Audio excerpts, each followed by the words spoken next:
আজকে প্রথমবারের মতো স্যাটেলাইট ইন্টারনেটের যুগে প্রবেশ করলাম এবং ফেব্রুয়ারি 2025-এ বাংলাদেশে স্যাটেলাইট ইন্টারনেটের কোনো গাইডলাইন ছিল না। মাননীয় প্রধান উপদেষ্টা বাংলাদেশে উদ্যোক্তা বান্ধব এবং একই সাথে গ্রাহক বান্ধব বিকল্প তৈরি করার জন্য একটা টেকসই ব্রডব্যান্ড ইন্টারনেট বিকল্প তৈরি করার জন্য আগ্রহ প্রকাশ করেছেন এবং সে মতে স্পেস এক্সের সিইও এলন মাস্কের সাথে কথা বলেছেন এবং তাকে অনুরোধ করেছেন যাতে 90 দিনের মধ্যে এই সেবাটা বাংলাদেশের গ্রাহকদের জন্য উন্মুক্ত করা হয়।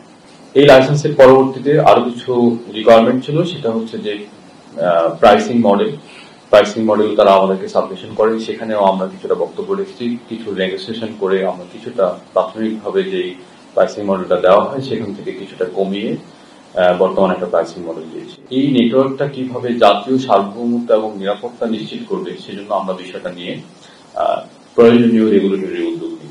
এই উদ্যোগগুলোর মধ্যে একটি হচ্ছে আমরা বলেছি যে বাংলাদেশ সরকারের ট্যাক্স এবং ভ্যাট কমপ্লায়েন্স থাকার জন্য প্রতিটা কানেকশনে তাদেরকে একটা মান্থলি রেন্ট দিতে হবে এবং সেটা $1 করে। যেহেতু প্রতিটা ডিভাইসের উপর কানেক্টেড ডিভাইসের উপরে আমরা ট্যাক্স এবং ভ্যাট আহরণ করব, সেই জন্য এই ডিভাইসগুলোর বিপরীতে তাদেরকে নো অবজেকশন সার্টিফিকেট দিতে হবে। এতে করে সরকারের একটা ট্যাক্সেশনের দিক থেকে একটা ভিজিবিলিটি থাকবে, অর্থাৎ revenue generation point of view থেকে। তো যেহেতু এটা ডিভাইস ডিজিটাল সিস্টেম, আমরা মনে করি এখানে কর ভ্যাট ফাঁকি দেওয়ার মতো কোনো সুযোগও থাকবে না। তারপরে এককালীন যেই ফিটা তারা জমা দিয়েছে $30,000 মতো, সেখানে তারা দুইটা ক্যাটাগরিতে দিয়েছে, একটা হচ্ছে আইওটি ক্যাটাগরিতে 10,000 এবং $10,000, আর ব্রডব্যান্ড ইন্টারনেট ক্যাটাগরিতে দিয়েছে $20,000 এবং এই টাকাটা ইয়ারলি অর্থাৎ প্রতি বছর এটা তাদেরকে দিতে হবে। স্টারলিংক আসার পর থেকেই আমরা বিভিন্ন ধরনের প্রশ্ন নাগরিক সমাজ, সাংবাদিক, সহকর্মী এবং বিভিন্ন শ্রেণী পেশার মানুষের কাছ থেকে পেয়ে আসছি। সেই কয়েকটি প্রশ্ন আমি দিচ্ছি। প্রথমত হচ্ছে স্টারলিংকের কোনো ডেটা লিমিটেশন থাকবে কিনা। তো আমরা মনে করি যে স্টারলিংকের কোনো ডেটা লিমিটেশন থাকবে না এবং এই দিক থেকে এটা আরেকটি রেকর্ড, বাংলাদেশের ইতিহাসে প্রথমবারের মতো আনলিমিটেড একটা ডেটা প্যাকেজ, সত্যিকার অর্থে আনলিমিটেড একটা ডেটা প্যাকেজ চলে আসলো। আরেকটা প্রশ্ন অনেকেই করেছেন যে আসলে স্টারলিংক আমরা কাদের জন্য করেছি, এটা সেবা গ্রহীতা কারা। তো এই প্রশ্নের উত্তর হচ্ছে এখানেও সেবা গ্রহীতার দিক থেকে কোনো লিমিটেশন নাই।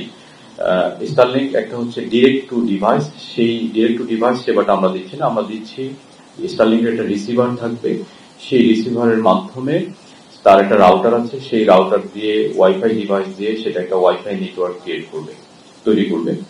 এখন ওই রাউটারের পোর্ট থাকে, সেই পোর্ট থেকে একটা নির্দিষ্ট দূরত্বে, সেটা আনলিমিটেড দূরত্বে নেওয়া যাবে না, দূরত্বে গিয়ে আরেকটা নেটওয়ার্ক তৈরি করে আবারও ওই নেটওয়ার্ক থেকে আবার ওয়াইফাই সেবা দেওয়া যাবে। এখন এই দূরত্বটা কত? আমরা মনে করি যদি আবাসিক এলাকা হয়, এই অ্যাপার্টমেন্ট এলাকা হয়, তাহলে সেখানে এটা 20 থেকে সর্বোচ্চ 30 মিটার হতে পারে, অর্থাৎ এখানে 2টা বা 3টা ফ্লোর কভার করবে। আর দূরত্বের দিক থেকে 20 থেকে 30 মিটার অর্থাৎ কয়েকটা রুম কভার করবে, 3টা বা 4টা রুম কভার করবে, কিংবা তার চেয়ে বেশি, সামান্য বেশি। অর্থাৎ একটা বড় অ্যাপার্টমেন্টের জন্য একটা সেট এনাফ। আর গ্রামীণ এলাকায় যেখানে ওয়াল পেনিট্রেশন নাই, অর্থাৎ সিগন্যাল, যেহেতু এটা ইলেকট্রোম্যাগনেটিক তরঙ্গ, সেজন্য সিগন্যাল ওয়ালের ভিতর দিয়ে গেলে বা মেটালের ভিতর দিয়ে গেলে এই সিগন্যালটা ড্রপ করে। তো গ্রামীণ এলাকায় আমরা মনে করি যে এই রেঞ্জটা প্রায় 50 মিটারের কাছাকাছি, 50 থেকে 60 মিটার পর্যন্ত বিস্তৃত হবে। তো সেই ক্ষেত্রে বাংলাদেশের আবাসিক এলাকায় যেখানে আমরা বলি ডিপ ইনডোর, যেখানে মোবাইল নেটওয়ার্ক পৌঁছে না, সেসব ক্ষেত্রে স্টারলিংক বেটার পারফর্ম করবে। এবং একই সাথে আপনারা জানেন যে বাংলাদেশে মাত্র 30% মোবাইল টাওয়ার ফাইবারাইজেশনের আওতায় এসেছে। বাকি যে টাওয়ারগুলো, অর্থাৎ এই যে বাংলাদেশে প্রায় 40,000-এর কাছাকাছি টাওয়ার আছে, সবকিছু মিলে সাধারণত সবচেয়ে বেশি গ্রামীণ ফোনে সভাপতি হয় প্রায় 25,000-এর মতো। এই সব টাওয়ার যদি আমরা হিসাব করি, সেখানে 30 থেকে 35% টাওয়ার ফাইবারাইজেশনের আওতায় আসছে। যেহেতু ফাইবারাইজেশনের আওতায় আসেনি, সেই জন্য মাইক্রোওয়েভের মাধ্যমে স্বল্প সক্ষমতার ব্যান্ডউইথ দিয়ে এই টাওয়ারগুলোতে ইন্টারনেট দিতে হয়। তো যেহেতু এক একটা টাওয়ারের অধীনে হাজার হাজার গ্রাহক থাকে, তাহলে এই স্বল্প সক্ষমতা আবার বাকি ব্যবহারকারীদের মধ্যে শেয়ার হয়ে যায়। তো যে জন্য আমাদের বর্তমান গ্রাহকরা আসলে সব চেষ্টার পরেও ক্যাপাসিটি সক্ষমতার কারণে তারা ভালো ইন্টারনেট সেবা পায় না। স্টারলিংক এই অচলাবস্থাটা দূর করবে। একটা স্টারলিংক ডিভাইস যদি মাননীয় প্রধান উপদেষ্টার বাসায় রাখা হয় এবং একই সাথে যদি খাগড়াছড়ির কোনো একটা গ্রামে রাখা হয়, দুজন গ্রাহক একই সেবা পাবে এবং স্টারলিংকের মাধ্যমে কোনো ধরনের ব্যান্ডউইথ ডিসক্রিমিনেশন করার সুযোগ নেই। তো তার মানে আমরা বলছি গ্রামীণ হাট বাজারে কিংবা শহরে কন্ডোমিনিয়াম বা অ্যাপার্টমেন্টে এটা ব্যবহার করা যাবে এবং ব্যক্তি চাইলে এটা শেয়ার করতে পারবে। তবে আমরা এখানে যেটা রেখেছি, আমাদের আইএসপি সহ যারা আমাদের লোকাল ইন্টারনেট প্রোভাইডার আছে তাদেরকে সুরক্ষা দেওয়ার জন্য আমরা এই ডিভাইসটার উপরে মোবিলিটি সুযোগ পেয়ে। অর্থাৎ আপনি যদি স্টারলিংকের রাউটার থেকে কেবল কানেক্ট করে কিছু দূর নিয়ে আবার স্টারলিংক থেকে ওয়াইফাই একটা রাউটার থেকে ওয়াইফাই সেবা দেন, সেটা দিতে পারবেন। কিন্তু এই ডিভাইসটা এক্সেলের উপরে আপনি মোবিলিটির সুযোগটা আমরা দিই। এটার মাধ্যমে আমরা আইএসপি দেরকে প্রোটেক্ট করছি। স্টারলিংক কি উদ্যোক্তা বান্ধব? তো আমরা বলছি অবশ্যই উদ্যোক্তা বান্ধব। স্টারলিংকের যে ইনিশিয়াল সেটআপটা আছে সেটা 47,000 টাকা, শুনতে অনেক বেশি খরচ। আপনারা যারা এখানে আছেন আপনাদের সবার যে মোবাইল ডিভাইসটা আছে সেটার দামও একই দাম।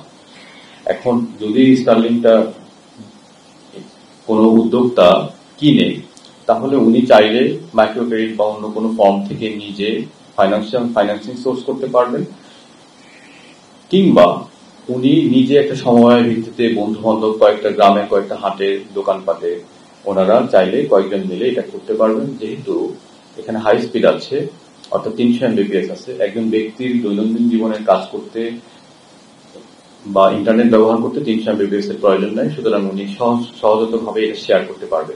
তো সেদিক থেকে আমরা মনে করি শুধু উদ্যোক্তাই তৈরি হবে না, বরং কো ওয়ার্কিং ফ্যাসিলিটি তৈরি হবে। ধরুন একটি গ্রামে কিংবা একটি মফস্বল শহরে যদি কয়েকজন ফ্রিল্যান্সার থাকেন, তাহলে তারা মিলে একটা ইনফর্মাল অফিস ওয়ার্ক তৈরি করতে পারবেন। সেই অফিসে তারা এই স্টারলিংকটা দিয়ে তারা এটা শেয়ার ভাবে সবাই ব্যবহার করতে পারবেন। একই ঘটনা ঘটবে অফিসের ক্ষেত্রে। মফস্বল শহর কিংবা জেলা শহরের ক্ষেত্রে যেহেতু আমাদের অ্যাক্সেস টু ইন্টারনেট লিমিটেড, কিংবা বিদ্যুৎ চলে গেলে আইএসপি ইন্টারনেট বন্ধ হয়ে যায়, কিংবা ব্যাটারি ব্যাকআপ চলে গেলে মোবাইল ইন্টারনেটও হয়ে যায়, সার্ভিসটা পড়ে যায়। সেজন্য স্টারলিংক এই সমস্যার সমাধান করবে। অর্থাৎ এটা উদ্যোক্তা বান্ধব, উদ্যোক্তারা নিজেরা গ্রুপ তৈরি করে এবং শেয়ারিং এর মাধ্যমে এখান থেকে বেনিফিটেড হতে পারে।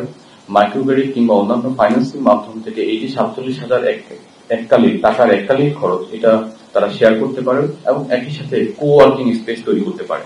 সেদিক থেকে এই বিষয়গুলো আমি মনে করি যে বাংলাদেশের ক্ষুদ্র এবং মাঝারি উদ্যোক্তা বা এসএমই খাত যাকে বলি আমরা, সেটা এখান থেকে বেনিফিটেড হতে পারে। আমরা জানি যে প্রফেসর ডক্টর মোহাম্মদ ইউনূসের যে কনসেপ্ট ফোন লেডি, এটা সারা ওয়ার্ল্ডে রিনাউন্ড স্বীকৃতি পেয়েছে। এটার মাধ্যমে স্টারলিংকের মাধ্যমে আমরা নতুন করে ইন্টারনেট লেডি শুরু করতে পারবো। যদি আমরা গ্রামীণ দরিদ্র জনগোষ্ঠীকে একটা ফাইন্যান্সিং এর মাধ্যমে আমাদের বেসরকারি ক্ষুদ্র ঋণ বা অন্যান্যদের মাধ্যমে, তাহলে আমরা ওই কনসেপ্টটাকে স্টারলিংকের মাধ্যমে আবার ফিরিয়ে আনতে পারবো। একজন গ্রামীণ মহিলা কোন একটা ক্ষুদ্র ঋণ কোম্পানি থেকে টাকা নিয়ে উনি গ্রামের হাট বাজারে ইন্টারনেট সরবরাহ করতে পারবে, এতে কোনো বাধা নেই। আমরা আবারও বলছি, আইএসপিদেরকে সুরক্ষা দেওয়ার জন্য আমরা সেখানে মোবিলিটি রাখবো। অর্থাৎ উনি এই ডিভাইসটা স্টেশনের এক জায়গায় থাকতে হবে, এই ডিভাইস নিয়ে উনি মুভ করতে পারবেন। কিন্তু উনি চাইলে পাশের দোকানে কিংবা বাজারের কয়েকটা দোকানে ইন্টারনেট শেয়ার করতে পারবে এবং সেই ইন্টারনেটটাও হাই স্পিড হবে। প্রশ্ন এসেছে, স্টারলিংকের মাধ্যমে জাতীয় সার্বভৌমত্ব বিঘ্নিত হবে কি? আপনারা খেয়াল করেছেন, আমরা এই প্রশ্নের উত্তরে সুস্পষ্টভাবে বলতে চাই, বিভিন্ন জায়গা থেকে আমাদের কাছে কনসার্ন এসেছে এর মাধ্যমে জাতীয় স্বার্থ বিঘ্নিত হবে না। এটার জন্য দুটো প্রোটেকশন আমরা দেখেছি। একটা প্রোটেকশন হচ্ছে স্টারলিংককে লোকাল গেটওয়ে ব্যবহার করতে হবে, অর্থাৎ তাদেরকে স্যাটেলাইট গ্রাউন্ড স্টেশন তৈরি করতে হবে এবং সেই গ্রাউন্ড স্টেশনের মাধ্যমে গেটওয়ের মাধ্যমে ইন্টারনেটটা যাবে।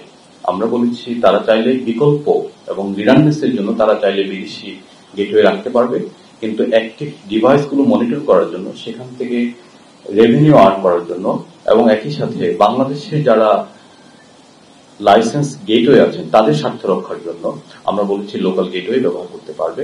অর্থাৎ এবং সেখানে এলআইসি ইনস্টল করতে হবে, অর্থাৎ আমাদের যে জাতীয় নিরাপত্তার জন্য যে লফুল ইন্টারসেপশনের বিধান আছে আন্তর্জাতিক টেলিযোগাযোগ সংস্থা থেকে, সেই কমপ্লায়েন্সটা তাদেরকে মানতে হবে।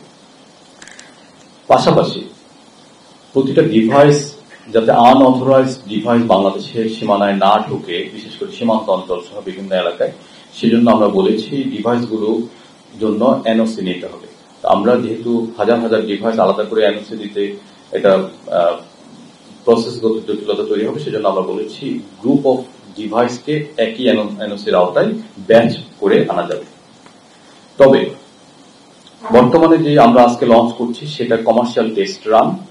এই কমার্শিয়াল টেস্ট রানের জন্য তারা একটা আমাদের কাছে আবেদন করেছে। এই আবেদনের জন্য একটা লিমিটেড সময়, 90 দিনের একটা সময়সীমা দেওয়া হয়েছে, যেহেতু গ্রাউন্ড স্টেশন তৈরি করতে কিছুটা সময় লাগবে। এই 90 দিনের মধ্যে ইতিমধ্যে 10 দিন পেরিয়ে গেছে, তাদের হাতে আর 80 দিন সময় আছে। এই 80 দিন পরে তাদেরকে এই লোকাল গেটওয়ের যে বাধ্যবাধকতা সেটা ফুলফিল করতে হবে, এবং একই সাথে এলআইসি বাধ্যবাধকতাও ফুলফিল করতে হবে। ইতিমধ্যেই এনটিএমসির সাথে তাদের একটা সংযোগ প্রতিষ্ঠিত হয়েছে। একটা প্রশ্ন এসেছে, চীন মার্কিন বাণিজ্য দ্বন্দ্বের মধ্যে স্টারলিংকের অনুমতি কোনো প্রভাব ফেলবে কিনা। আমি মনে করি যে এই ধরনের কোনো প্রভাব ফেলবে না, কারণ হচ্ছে এটা একটা ব্যবসায়িক ইনিশিয়েটিভ এবং এটা হচ্ছে বাংলাদেশের মানুষকে এক টেকসই এবং টেকসই ব্রডব্যান্ড ইন্টারনেট বিকল্প দেওয়ার জন্য একটা ব্যবস্থা। আপনারা জানেন যে শ্রীলঙ্কা এবং ইন্দোনেশিয়ায় সম্প্রতি স্টারলিংক অনুপ্রবেশ করেছে এই দুটো বাজারে, এবং সেখানেও এটা উল্লেখযোগ্য সাড়া ফেলেছে এবং উদ্যোক্তাদের মধ্যে এটা অ্যাকসেপ্টেড হয়েছে। তো বাংলাদেশে চাইনিজ কোম্পানিগুলো আমাদের 4G, 5G, 2G, 3G প্রত্যেকটা নেটওয়ার্কে কাজ করে। এখন সামনের দিনেও তারা ইকুয়ালি কাজ করতে পারবে। সুতরাং স্টারলিংকের মাধ্যমে চাইনিজ কোনো কোম্পানির সুযোগ বন্ধ হয়ে যাবে না।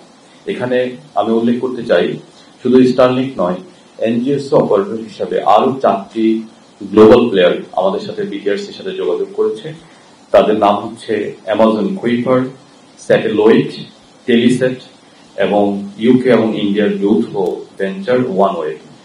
এবং এখানে চাইনিজ একটা প্লেয়ার আছে ইউওয়াং। তারা যদি আমাদের সাথে যোগাযোগ করে আমরা তাদেরকে ইকুয়াল পলিসি সাপোর্ট দিয়ে দেব। আমি আবাসিক গ্রাহকদের বিষয়টাও বলেছি, চাইলে আবাসিক গ্রাহকরাও ব্যবহার করতে পারবেন। তবে আবাসিক গ্রাহকদের জন্য যেহেতু বিল্ডিং পেনিট্রেশন লস আছে, সেজন্য অপারেটিং রেঞ্জটা কম হবে, কিন্তু চাইলে তারা শেয়ার করতে পারবেন, ইন্টারনেট শেয়ার করতে পারবেন। একটা প্রশ্ন এসেছে যে রিজিওনাল প্রাইস বিবেচনায় কি স্টারলিংকের দাম বেশি হয়ে গেল কিনা। এই অনেকগুলো প্রশ্ন পেয়েছি আমরা শ্রীলঙ্কা এবং জাকার্তার প্রাইস স্টাডি করে দেখেছি। আমরা দেখতে পাচ্ছি যে আমাদের যে প্রাইসটা দেওয়া হয়েছে মান্থলি 6,000 টাকা কিংবা 4200 টাকা, এটা রিজিওনাল প্রাইসের চেয়েও কিছুটা কম। আর বর্তমানে বাংলাদেশে আপনারা জানেন যে এক মেগাবাইট ব্যান্ডউইথের যে দাম, সেই দাম হিসাব করলে রিয়েল টাইম 300 MBPS স্পিডের দাম পড়ে প্রায় 75,000 টাকা। তো সেই তুলনায় যদি আমরা বিবেচনা করি তাহলে এটা উল্লেখযোগ্য হারে কম। এবং যেহেতু আইএসপি ওয়াইফাইটা শেয়ারেবল, মোবাইল ওয়াইফাইটা শেয়ারেবল এবং স্টারলিংকও শেয়ারেবল, তো সেই জন্য শেয়ারিং এর প্রশ্ন বিবেচনায় রেখে আমরা মনে করি এই দামটা একটা যৌক্তিক দাম বলে আমরা মনে করি।